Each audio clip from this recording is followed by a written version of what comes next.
अब बात करते हैं बीजेपी के एक सांसद की, जिन पर आरोपों की बौछार पिछले कई महीनों से ही लगी हुई।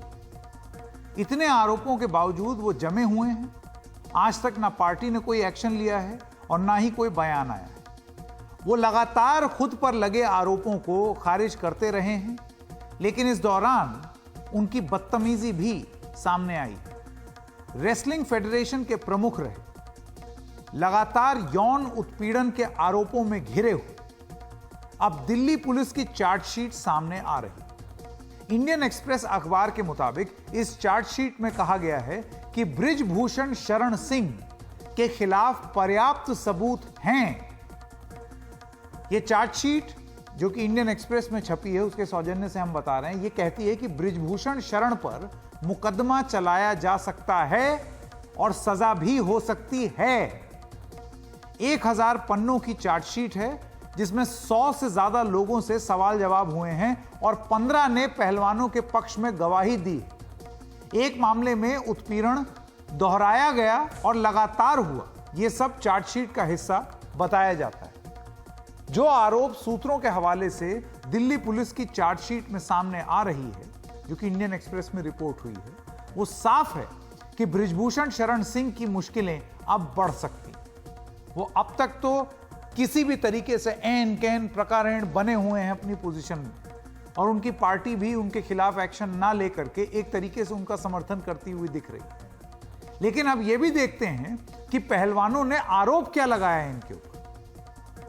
यौन उत्पीड़न, हमले का आरोप, गलत तरीके से छूने, पीछा करने का आरोप, करियर में आगे बढ़ाने के लिए सेक्सुअल फेवर मांगने का आरोप, छेड़खानी का आरोप, इतने सारे आरोप उनके ऊपर लगे हुए। और अब अगर इस रिपोर्ट को सही माना जाए तो दिल्ली पुलिस का यह मानना है कि उनके खिलाफ पर्याप्त सबूत हैं कि कार्रवाई हो।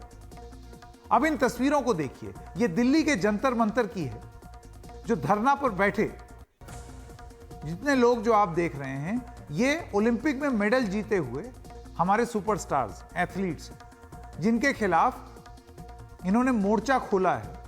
वो इनके फेडरेशन के ही अध्यक्ष हैं, जिनका नाम है बृजभूषण शरण सिंह। आरोप बेहद गंभीर। पहली बार जनवरी में पहलवानों ने धरना शुरू किया था। 18 फरवरी को पहलवानों ने जंतर मंतर पर धरना शुरू किया। 20 फरवरी को पहलवानों ने धरना खत्म किया। सरकार की तरफ से आश्वासन मिला कि जांच होगी। सरकार ने जांच के लिए कमेटी बनाई। फिर 21 अप्रैल को पहलवानों ने दिल्ली के कनॉट प्लेस थाने में बृजभूषण शरण सिंह के खिलाफ शिकायत दर्ज कराई। एफआईआर दर्ज नहीं हुई। 23 अप्रैल को पहलवान एक बार फिर जंतर मंतर पर धरने पर बैठ गए। 28 अप्रैल को दिल्ली पुलिस ने सुप्रीम कोर्ट में कहा कि वो एफआईआर दर्ज करने जा रही। दिल्ली पुलिस ने 2 एफआईआर दर्ज की, जिसमें एक मामला पॉक्सो का एक्ट का भी था, यानी कि बहुत ही गंभीर। पॉक्सो मतलब बच्चों के खिलाफ यौन उत्पीड़न। 28 मई 2023 को पहलवानों ने जंतर मंतर से नई संसद जाने की कोशिश की। पुलिस ने उनको हिरासत में ले लिया और जंतर मंतर पर धरना स्थल को खाली करा लिया गया। 30 मई को पहलवानों ने गंगा में मेडल बहाने की बात कही।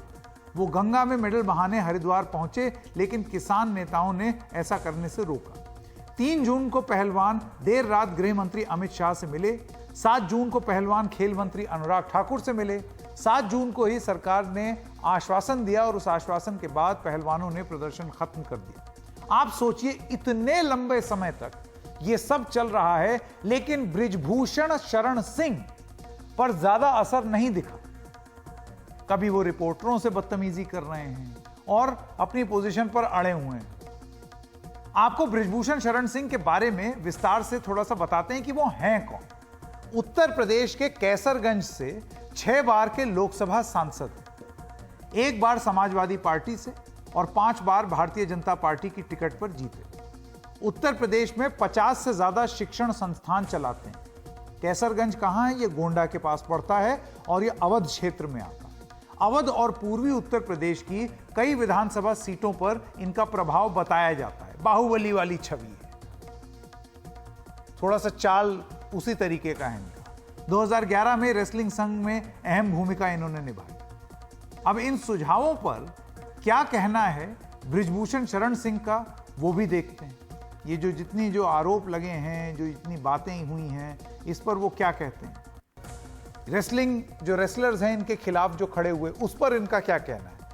बृजभूषण शरण सिंह ने पिछले 6 महीने में क्या बयान दिए हैं, आप वो सुनिए। ये कहते हैं प्रदर्शन शाहीन बाग की तरह है। पहलवानों के एक ग्रुप ने साजिश के तहत मेरे ऊपर आरोप लगाए। इस्तीफा देना बड़ी बात नहीं है, लेकिन अपराधी की तरह नहीं दूंगा। लाखों लोग मेरे साथ हैं, राजनीतिक विरोधियों ने गलत आरोप लगाए हैं। पहलवानों को प्रदर्शन के पैसे दिए गए, फांसी लगा लूंगा अगर एक भी आरोप साबित हो गया। और अब जैसे कि आप देख रहे हैं, दिल्ली पुलिस की चार्जशीट में क्या कहा गया है कि प्रमाण है कि कार्रवाई हो। इन तमाम दलीलों के बावजूद बृजभूषण शरण सिंह की मुश्किलें आने वाले दिनों में बढ़ती हुई दिख रही हैं। और अब वो कांग्रेस पार्टी पर हमलावर हो रहे हैं, ट्वीट कर रहे हैं, ये कह रहे हैं कि हिम्मत हो प्रियंका गांधी की तो मेरे खिलाफ आकर के मेरे संसदीय क्षेत्र से लड़। अब देखना यह होगा कि क्या वो भारतीय जनता पार्टी के लिए एक मुसीबत और परेशानी तो नहीं बनते चले जाएंगे जब 18 जुलाई को उनको समन किया गया।